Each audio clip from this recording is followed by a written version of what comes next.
ପଶ୍ଚିମ ବଙ୍ଗଳାରେ ନିର୍ବାଚନ ହବ, ସାରା ଭାରତ ବର୍ଷର ଆଖି ଅଛି ଏ ନିର୍ବାଚନ ପାଇଁ।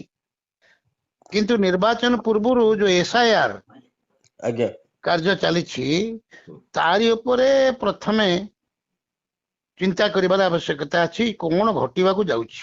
ଆଜ୍ଞା ଆମ ଦେଶ ଏମିତି ଏକ ଦେଶ ଯୋଉ ଦେଶରେ ନାଗରିକତ୍ୱ ପ୍ରମାଣ ପତ୍ର କିଛି ଆମ ପାଖରେ ନାହିଁ, କିନ୍ତୁ ଯେତେବେଳେ ସ୍ୱାଧୀନତା ପରେ এই ଗଣତାନ୍ତ୍ରିକ ବିଧି ବ୍ୟବସ୍ଥା ହେଲା ସେତେବେଳେ କୁହାଗଲା ଭାରତ ବର୍ଷରେ ଜନ୍ମିତ ସମସ୍ତ ଲୋକଙ୍କୁ ଭୋଟ ଅଧିକାର ଦିଆଯିବ। ଆଜ୍ଞା ସେଣି ପ୍ରତି ବର୍ଷ କେମିତି ଅଧିକରୁ ଅଧିକ ଭୋଟ ଦେବେ ଲୋକ, ନିର୍ବାଚନରେ ଭାଗ ନେବେ, ସେଥିପାଇଁ ବି ପ୍ରଚାର ଅଭିଯାନ ଚାଲେ, ବିଭିନ୍ନ କଥା ଚାଲେ। ନିଶ୍ଚିତ ଭାବରେ ହଁ। କିନ୍ତୁ ଏବେ କଣ ହେଇଛି, ଏବେ ଭୋଟ ଅଧିକାରକୁ ସଂକୁଚିତ କରି ଭୋଟର ମାନଙ୍କର ନାଁ କାଟିକି ବର୍ତ୍ତମାନ କେନ୍ଦ୍ରରେ କ୍ଷମତାସୀନ ଦଳ ଭାରତୀୟ ଜନତା ପାର୍ଟି କ୍ଷମତାକୁ ଆସିବାକୁ ଚାହୁଁଛି। ଏଟା କେମିତି? ଗୋଟିଏ କଥା ହଉଛି କଣ କି, ଯେତେବେଳେ ଗତ ନିର୍ବାଚନରେ 77ଟି ସିଟ୍ ଦଖଲ କରିଥିଲା ଭାରତୀୟ ଜନତା ପାର୍ଟି, କିନ୍ତୁ 50ରୁ ଉର୍ଦ୍ଧ୍ୱ ଜାଗାରେ 10,000 ଭୋଟ ଉର୍ଦ୍ଧ୍ୱ ଭିତର ବ୍ୟବଧାନରେ ହାରିଥିଲା। ଆଜ୍ଞା ସେ ଚିନ୍ତା କଲେ ଯଦି 10,000 15,000 ଭୋଟ କାଟି ଦିଆଯାଏ ତାହେଲେ ଆମର ଜିତିବାଟା ସହଜ ହେଇଯିବ। ସେ ନେଇ ପ୍ରତ୍ୟେକ ନିର୍ବାଚନ ମଣ୍ଡଳରେ କେମିତି ଭୋଟ କାଟିବେ କେମିତି? ଭାରତୀୟ ଜନତା ପାର୍ଟି ଲକ୍ଷ୍ୟ କରିଛି ମାଇନର କମ୍ୟୁନିଟିର ଲୋକ ତାକୁ ଭୋଟ ଦଉନାହାନ୍ତି। 80% ଉର୍ଦ୍ଧ୍ୱ ଭୋଟ କେବଳ ଚାଲି ଯାଉଛି ତୃଣମୂଳ କଂଗ୍ରେସ ପାଖକୁ। ବିଜେପି ବିରୁଦ୍ଧରେ ଯାଉଛି 90% ଭୋଟ, 90-95% ବିଜେପି ବିରୁଦ୍ଧରେ ଯାଉଛି 95%। ତାକୁ ଯଦି କାଟି ଦିଆଯାଏ ତାହେଲେ ଆମକୁ ସୁବିଧା ହେବ କଣ ନିର୍ବାଚନ ଜିତିବା ପାଇଁ। ଏଇଥିପାଇଁ SIR କାମରେ ଏଠି ବହୁତ ଚଞ୍ଚର୍ଗ କାମ ଆରମ୍ଭ ହେଲା। ଯେମିତି କି ଦେଖ, ଭାରତ ବର୍ଷର ମାତ୍ର 15% ଲୋକଙ୍କ କତିରେ ଅଛି କଣ, ବାର୍ଥ ସାର୍ଟିଫିକେଟ, ଜନ୍ମ ପତ୍ରିକା ପ୍ରମାଣ ପତ୍ର। ମାତ୍ର 4.5%, ଯୋଉଟା କି ଏବେ ଜେନେରେସନ, ହଁ ମାତ୍ର 4.5% ଲୋକଙ୍କ ପାଖରେ ଅଛି ଭିସା, ପାସପୋର୍ଟ। ଆକୁ ସବୁ ପ୍ରମାଣ ପତ୍ର ଭାବରେ ଧରୁଥିଲେ।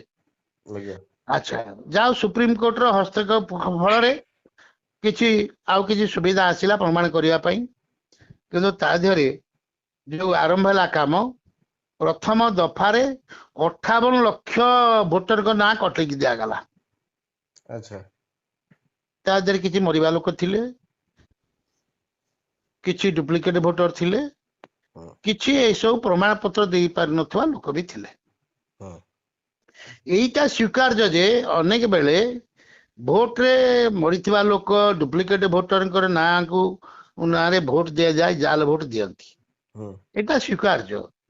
ତାର ଅର୍ଥ ତାକୁ କେମିତି ବନ୍ଦ କରାଯିବ ନ କରିକି ଏସବୁ କଟାଯିବା ଠିକ ଥିଲା, କାଟି ଦିଆଗଲା।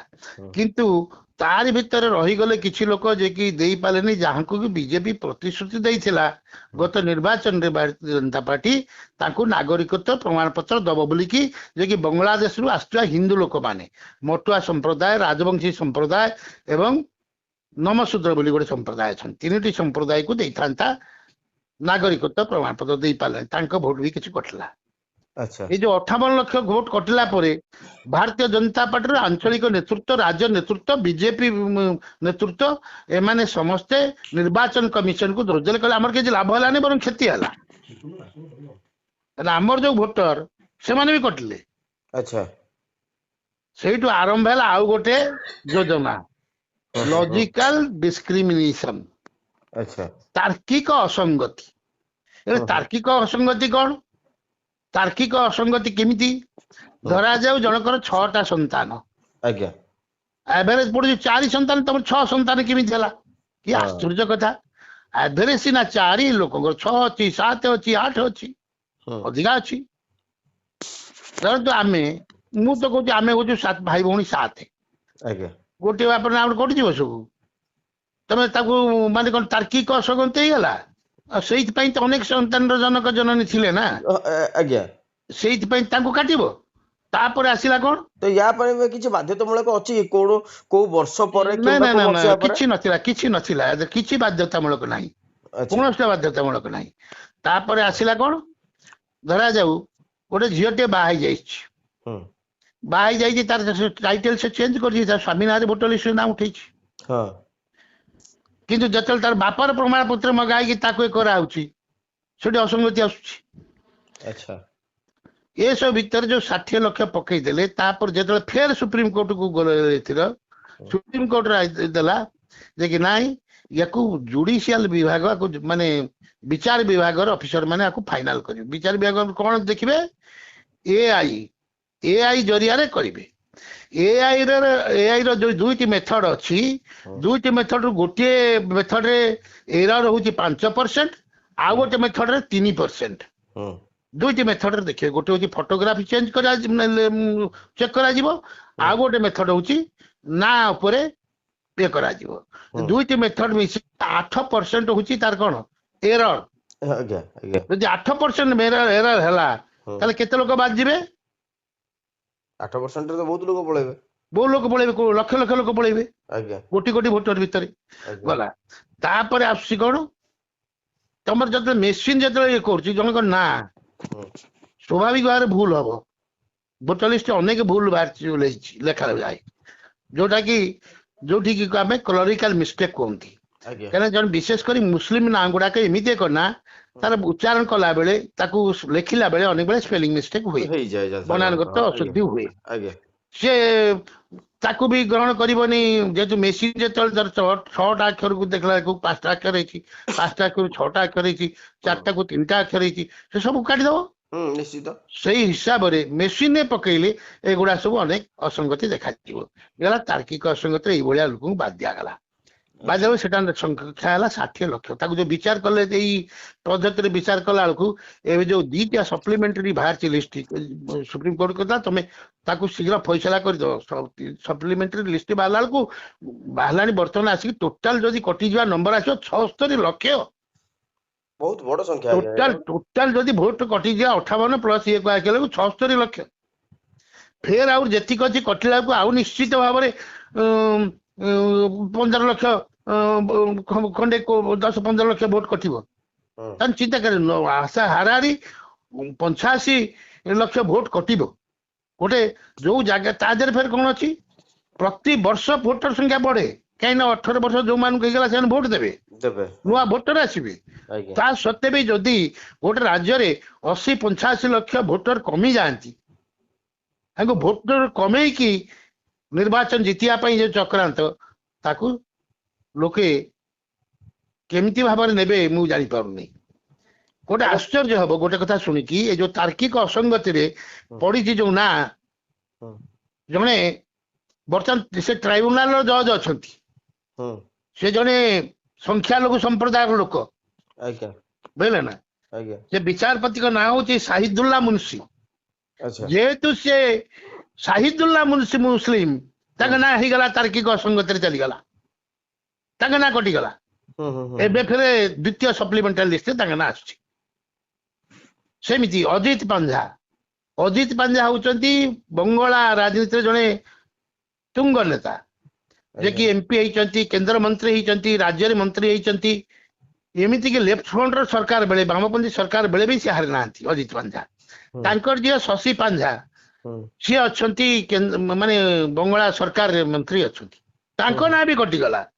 11 ଜଣ ଯେ କି ତୃଣମୂଳ କଂଗ୍ରେସର ପ୍ରାର୍ଥୀ ଅଛନ୍ତି, ତାଙ୍କ ନାଁ କଟି ଯାଇଛି। ଆମେ କଣ କହିପାରିବା ଏଟା ଜାଣିଶୁଣି କେମିତି କରାଯାଇଛି ବୋଲି?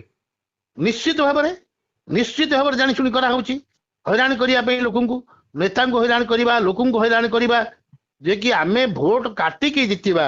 ଏବଂ ଗୋଟିଏ ଦେଖିବ ବସିରହାଟ ନିର୍ବାଚନ ମଣ୍ଡଳୀର ଗୋଟେ ବୁଥ, ତା ଦେହରେ ଭୋଟର ହଉଛନ୍ତି 900, କଟିଛି 340 ଜଣଙ୍କର, 340 ଜଣଙ୍କର ଗୋଟେ ବୁଥ, 120 ଲୋକଙ୍କର କଟିଛି, 120 ଯାକ ସବୁ ଯାକ ହଉଛନ୍ତି ମୁସଲିମ। ଏଟା କଣ ଇଣ୍ଟେନସନାଲି କୌଣସି ଗୋଟେ ସମ୍ପ୍ରଦାୟକୁ ଆକ୍ଷେପ ମାନେ ଇଏ କରାଯାଉଛି କି? ଯେହେତୁ ଏଠି ମାଇନରିଟି କମ୍ୟୁନିଟି ବିଜେପି ବିରୁଦ୍ଧରେ ଭୋଟ ଦିଅନ୍ତି, ସେଇ ହିସାବରେ ଜାଣି ଶୁଣିକି ତାକୁ କାଟିବା ପାଇଁ ଗୋଟେ ଚକ୍ରାନ୍ତ ଚାଲିଛି। ଏକୁ ଯଦି ଯେ ଭୋଟ ଛିଡା ହେଇପାରିବେ ନାହିଁ ସେମାନେ ନା ନ ରହିଲେ, ଯଦି ଗୋଟେ କରାହେଇଛି ଟ୍ରିବ୍ୟୁନାଲ କରାହେଇଛି, ଟ୍ରିବ୍ୟୁନାଲରେ ଲକ୍ଷ ଲକ୍ଷ ଲୋକଙ୍କର ବିଚାର ହବ, କେତେ ଦିନ ଚାଲିବ, ସେ ଲୋକ ଭୋଟ ଦେବେ କି ନାହିଁ ସନ୍ଦେହ।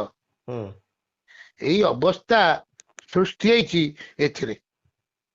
ଏ ଅବସ୍ଥାକୁ କାଟିକି କେମିତି ବଙ୍ଗଳାର ଲୋକ ଭୋଟ ଦେବେ ସେ ହଉଛି କଥା।